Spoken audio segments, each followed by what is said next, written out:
Lovely to see you, Kirk. How are you doing? Yeah, I'm fine. I'm fine, actually. Yeah, I'm really, really good. Really good. Really good. And it's great to have you on this. Been really intrigued and, well, obviously doing a series of artists introducing, and Yeah, we've been intrigued by yourself and by your sound as well. So that's why I wanted you on the show. So thank you. anyway, Oh, well, I mean, I'm not often intrigued people, so that's a great thing to me. Thank you. in a good way, in a good way. Yeah, Do you oh know what I yeah, it's great. No, I love it. I love it. mean? Because obviously, because I'm of a certain age, and then when we because Janice, oh, stop talking about. She goes mad because I was mentioning it, but she does a lot of work behind. There you go. We should have the right name on now. Great. When the test card girl, because I'm of a certain age, and back in the day there was the test card and the girl with it, and on the blackboard and all the rest of it, and I was like, there's got to be a link to the. So where's the name come from then? Well, I wish there was a link, and like Oh, I was that's it. actually her or So something like that. interview's But over. That's it. We don't. no, No, no, but go on. but it is based on a test card girl. So basically, like I was born in 1984, just to give away my age. I'm a bit of a late starter to music, but I used to when I was little, I was a bit of a weirdo, and she comes on the screen, the girl and the clown, and like at the end of the day or whatever, and I knew the image from when I was little, and I used to play being the girl, like as a little game, so I'd like pretend to be her and play with the clown, a weird childhood game. All right, And when I okay. was thinking of an artist name, I don't really know why, but maybe I'd see, I don't, maybe it popped up somewhere or something, but I saw it again. I thought, oh, Test Card Girl. Right. That's a weird name. Like, if you know what it is, it's cool. If you don't know what it is, it's weird. So I was like, oh, that'll do as a name. That'll So I'm do. not actually linked to her, but I do. I am Uh, a fan of her. I'm immensely disappointed now. I know. I wish I would say she's my mother or she's my I twin, was long like, lost no, twin. but it's interesting to find out where artists' names come from. But also, Yeah. if there was a link, I was like, imagine if there's a link to that. Imagine if there's a link. What is the? So I think it's good because it creates a conversation on it, and I think that's important for people to Yes. go, what does that mean? A bit like the station, our name and everything. People go, what does that Exactly. mean? And my name's Kirk, and everyone calls me Doug and Dougie. You know, loads of people call me Dougie, and it's great. First time it happened to me, I was going to ask, yeah. I was at a That's what meet. I was going to ask. Why is it called Dougie? Yeah, all right. You've answered that I'll question. tell you in a minute. And I was at a meeting once, and someone's shouting, "Hey, Doug!" And I'm like, "Who the bloody hell are they shouting at us?" Oh, it's me, innit? It's me. What it is, back in the day, I wanted an internet because my name's Kurt Pickstone, and if you search the internet, you'll only find one. So I wanted a bit of an anonymous name, and I always wanted to be a DJ just before doing any radio. So my wife says, "Well, when you introduce yourself, I say Kirk, and people get it wrong every time." So and I'm going to go, Kirk as in Douglas, or Captain, or, you know what I mean? As Oh, in Douglas. And they go, oh, right. So not Kurt, Kirk. All right, Kirk. So you've got, my name's Pickstone, so you've got Douglas, short for Doug. You know, Douglas, yeah, shorten got that. it. And Yeah, shorten Douglas the from Pickstone and you've got Dougie Stone. Oh, Bosh, that's how you get it, you see. And same perfect. again, it starts the question. And when you start your business, and this is your interview, but I might as well say, but you know, it's No, I like, like it. oh, I called my business Dougie Stone, and then the radio's called Dougie Stone Radio, and what have you. And it's for me, it's a feeling, it's not a person. I have this Completely. caricature of Dougie Stone, and that's the way I'm when I'm on stage, on air or wherever, and what have you. But yeah, But that's it's that's it. nice, isn't it? It's nice to have something to like not hide behind, but it's nice to have a persona, isn't it? That's not always just you Oh in your yeah, normal yeah. daily life. Yeah, because I mean, when I do my shows and do everything, everyone must think I'm like that 24/7. But it's impossible. It's impossible. Anyway, there's also, and I think you'll take it as a compliment rather than as a negative. So we've been spinning your track a few times, and Dan, who's really got an ear for music, he's a musician, a writer, and all the rest of it, does the reggae show. And I said, oh, this artist sounds like Enya. And he sent me a message, he went, this is Enya. And I went, seriously? It's not. He says, it's definitely Enya. You're lying. I went, it's not Enya. It's the test No. card girl from Manchester. Yeah. So whereabouts in Manchester are you from? Yeah, I'm sort of South Manchester, so like Urmston, Chorlton, that sort of area. Yeah, I grew Yeah. up in Patrickcroft, so yeah, I know where that is. Oh yeah, not far, yeah, at Yeah, all.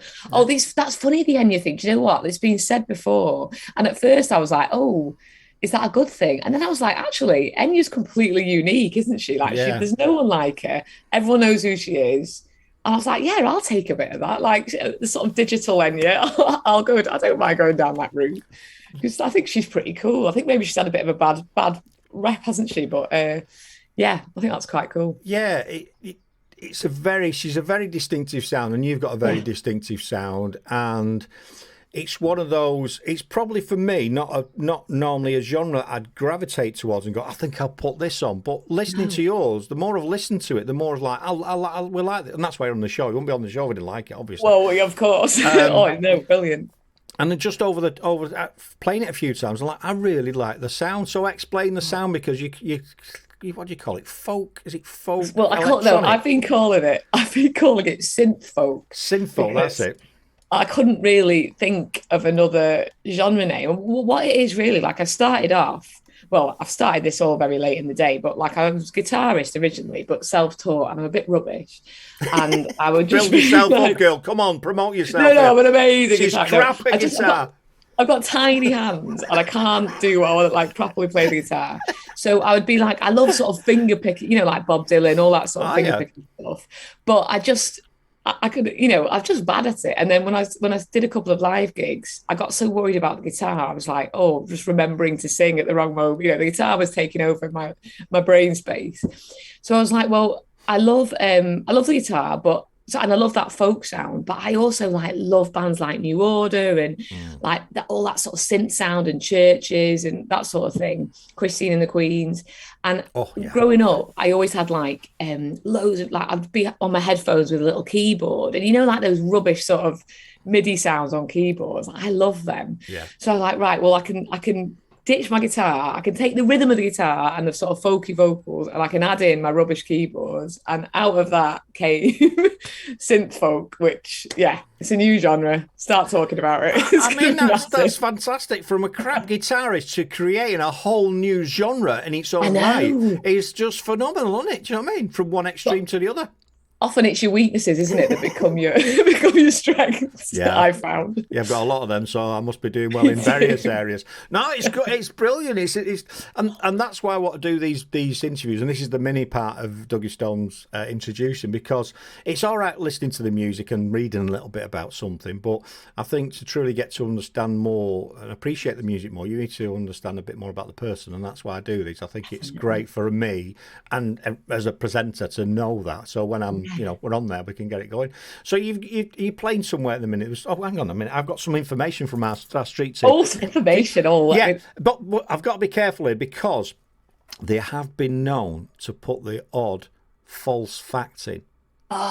Just to make it highly embarrassing to me, because the Baines were on the other week, and I said they were going on a tour around Scotland, and they were like, first we've heard about it, can you let us know? So well, we can flip reverse this. I'll just lie. I'll be like, everything you say, I'm like, yeah, that's it, headlining Glastonbury. No, it doesn't matter, that's all a part of it. So what she said, morning, Test Car Girl from Manchester recently did a gig with 4 other Manchester female singer-songwriters to celebrate International Women's Day. That is correct. I can verify that. Manchester Women's Songwriters, run by Heidi Dewhurst and Emily Mercer, 2 brilliant songwriters. Lovely night. That was actually my first gig in 2 years, so it was right. I was a bit rusty, but it was great. Yeah. We need to work on your positivity. Right. We do. Do you know what I mean? Stop, drop. Listen, there's enough people that's gonna rip your new one. So be positive. Positive. Seriously. It says here you were previously a comedian. True. Briefly. In 2018. Did you get booed off stage? Come on, it's another confidence thing. 2018. No, this is actually true. I went out. I did actually win. No, to be confident, I won Northwest Comedian of the Year at the Frog and Bucket. Did that for a year, and then lockdown happened. But that is a string to my bow that hopefully I'll bring into the gigs. We'll come back to that. Chat. We'll come back to that in a minute, because the next point from the street team, marvellous research, it says she was related to the original Test Card Girl. And we already know now that's false, don't we? Lies. Lies. But print the legend, maybe it will be truth. What sort of comedian was you? But I know not funny. I mean, what sort of... No, I wasn't funny. Some people do on, situations or life. What was your sort of genre in that? Well, mine was actually linked to my music, because I had a little tiny Yamaha keyboard from the 80s, and I put like a band on it so I could wear it around my neck like a kind of ice cream holder, and I would just do little stupid songs and sort of accompany myself yeah, it was just quite surreal, quite odd. A bit Um, like Pam Ayres or something like that, is it? yeah, Or, well, I mean, yeah, Pam Ayres is amazing. A bit of a David O'Doherty vibe. I don't know if you know him. I mean, yeah. he was my hero. He has a keyboard and does very, very, very funny stuff. So yeah, it was only ever little short things, but it was sort of Excellent. musical and odd. So what stopped you carry on doing the comedian stuff? Well, I did it for a year and kind of went, did it pretty hard. And then it was lockdown. So it got to Ah, my okay. last gig was like February or January 2020. And then obviously comedy and music and everything shut down. And I wasn't doing music then. So then because lockdown happened, I started doing a bit of music. And then that's how that took off. And then I thought to myself, well, quite like nights in, because I'm getting older. So I need to concentrate on one thing, either music or comedy. I think music is where my heart lies. So I was like, well, when things opened up again, I'll go for music. So Yeah, that's how it fizzled out. But never say never. I get that because to do that, to be successful as a comedian, you're gonna have to put the boot work in, aren't you? Boots on the ground. You're gonna have to I do a lot of think traveling away from home. It's night time. exactly. It's a lot to in there. It's Saturday and Sunday night. So Friday and Saturdays, lots of going. And obviously, like for music, I'd love to do that. But yeah, I think you have to be out there all the time. And I think with music, you can have a good gig. It's normally a good gig, isn't it? Because people are there and listening. But with comedy, you can have a euphoric gig or an absolutely Yeah. terrible gig. I think the emotions between are like, oh, it is too much. But Yeah, yeah, and that's one thing, like me music. I love music, obviously. Otherwise, I'm doing this. I can't sing, I can't play an instrument or anything like that. But I do fancy the comedian, the comic do side it. of it. And I've never tried it, and I just wouldn't know what I'd do on stage. But I make myself laugh, so You'd be that's half brilliant. of Well, it. that's the thing. Like, I tell you what, I did this. There's a guy called Dave Williams who's a brilliant comedian and compere, and he runs a course at the Frog and Bucket in Manchester. All right. And I went and did that. It's like you can't teach someone to be funny, but he talks you through writing. It's more like a comedy Yeah. writing course. Yeah. But it was brilliant, and you meet loads of other people, and you just go and do all the open mic nights, and some of That'd be them, brilliant. That, horrific. that'd be good. That'd be good. Do Yeah, it. you're gonna crash and burn, aren't you? Oh, You're not gonna. It's not. You're not gonna be successful straight away. You've got that. You've got to learn. I mean, it's a bit like doing anything, really. You're gonna fail. So exactly. we sometimes ask questions on the big one. So what's your worst? Talk about whether it's music or your comedian side. What's your worst gig? Worst gig. Worst thing that's happened? Disaster. Come on, Oh we like the God. disasters because they're normally funny.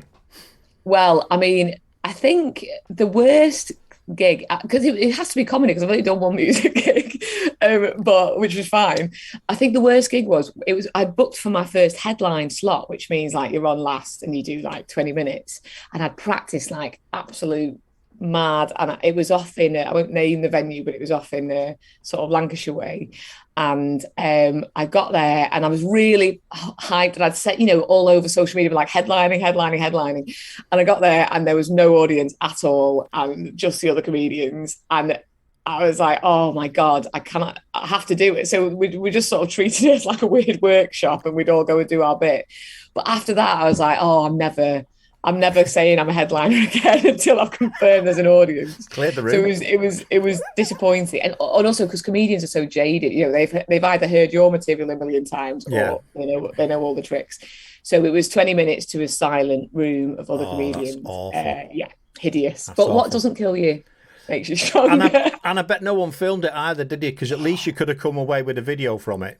No one filmed it, but it would have been filmed to like tumbleweed silence. So I think I would have had to put Yeah, the but you could have cameras added off. the canned laughter afterwards. I could have done that for you. It'd have been. Do Oh, you right. know what I mean? That's it. That That's it, thing. Kurt. No, Okay. this is a good point for people. If you're going anywhere and doing anything, regardless, get video, get pictures, get something because you can Yeah, use it, can't you? And it might just be a little that's it. snippet of that thing. So always get someone to film your stuff, even if Yeah. it's a car crash. You know what I mean? Top tip. Top tip. Can even do That's that. it. Can he? You know what I mean? You could always add canned laughter and whatever, whatever, Yeah. clapping and cheering, and yeah, there you go. So, Yeah, I'm gonna make my sister come around now with a phone every single gig. Like, right, film this, definitely filter this. just get a GoPro or something. So anyway, that's another thing. But Good tip. yeah.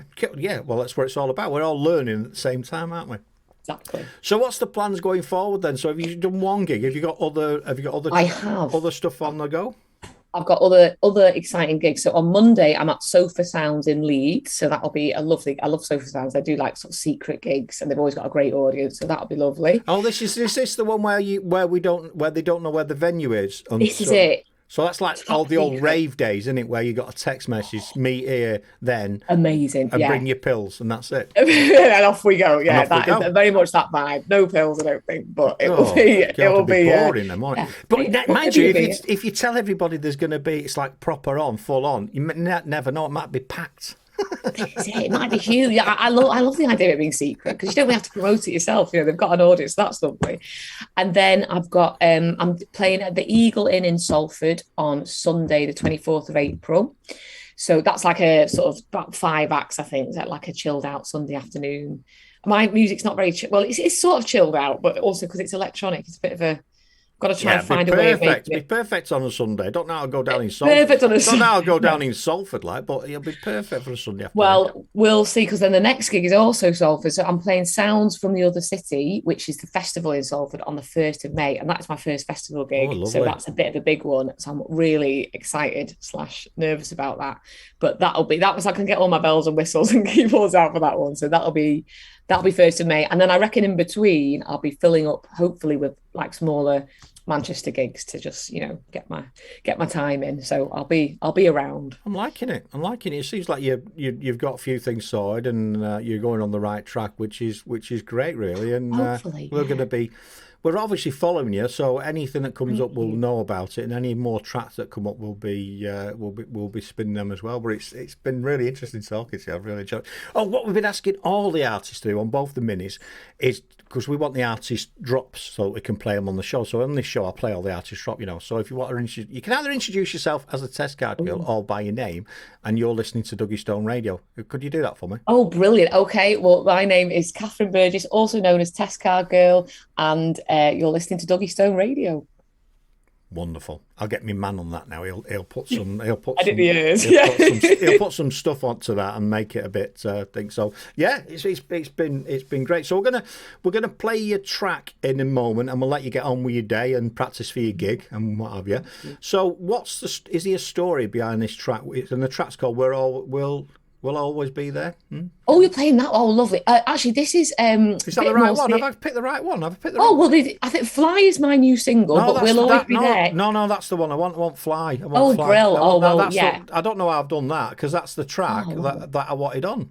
But Well, so I mean, any plays is amazing for me. But the story behind Fly, briefly, is stuck in a really hot flat during lockdown, and I was watching Antiques Roadshow, and they had a brass band on, and in the background, I heard Kraftwerk Autobahn on the radio, awesome. and there was a fly in the room, and together, all those things came together, and this track came out. So very weird combination, but Oh this is what it well, is. one of my favourite bands, Kraftwerk, ahead of their time. You can't believe they were early 70s, weren't they? They did It's form. Was it bizarre. 60s I or know. 70s? And they're still now. If you put their stuff on, I still think it's relevant now, and I think that's Yeah, influenced a lot of the electronic scene that we've got. If it completely. wasn't for them, I don't think it'd be the same as it is now. No, totally fresh. It sounds fresh now. It's amazing. Yeah, big fan. Wonderful. Well, thanks for coming on the show. We're going to play this. This is Fly by the Test Card Girl, who's got no relationship with the Test Card Girl from yesteryear, but everything else we were told was correct. So, success for the future. Keep in touch, and it's been wonderful to chat to you. Really appreciate it, Kurt. Thanks so much. See you later. See you later. So there you go, people.